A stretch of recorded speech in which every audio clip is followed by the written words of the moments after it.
Antud ülesanne küsib, et millise parameetri A väärtuse korral on selle võrrandi lahendid väiksemad arvust 5. Järelikult tuleks meil kõigepealt selle võrrandi lahendid leida. Mis selle lahendid siis on? No tegemist on parameetrit sisaldava ruutvõrrandiga ja ilmselt oleks mõistlik, kui me siis kirjutaksime need kordajad endale ka välja selleks, et neid lahendid leida.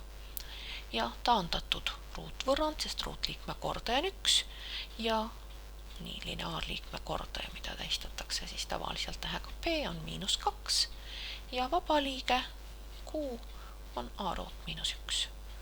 Ja kasutame siis lahendamiseks taandatud ruutvõrrandi lahendi valemit. See on siis -B kahendik, -2A jagame -2-ga, saame A, pluss miinus ja ruutjuure all on siis A ruudus ja lahutame ära siis ka Q, nii A ruudus ja -1 annab meile +1. No A ruudud koonduvad siit välja, saame A pluss miinus ruutjuur 1 ehk A pluss -1. Seega oleme saanud, et selle võrrandi üks lahend on A pluss 1 ja teine lahend on siis A miinus 1. Nüüd kui lahendid on leitud, nüüd hakkame siis vastama selle ülesande küsimuse, et millal on need lahendid väiksemad arvust 5. No võtame esimese lahendi A pluss 1 on väiksem 5. No tegemist on lineaarvõrratusega, viime ühe teisele poole, 5 miinus 1 ja on väiksem 4. Nüüd teise lahendi korral siis A miinus 1 on väiksem 5, viime ühe teisele poole, 5 pluss 1, A on väiksem kui 6.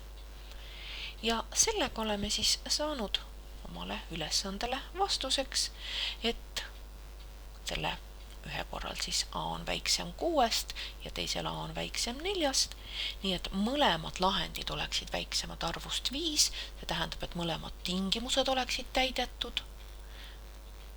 Me võime ka endale niiviisi välja kirjutada, siis järeldub see sellest, et järelikult A peab olema väiksem kui 4.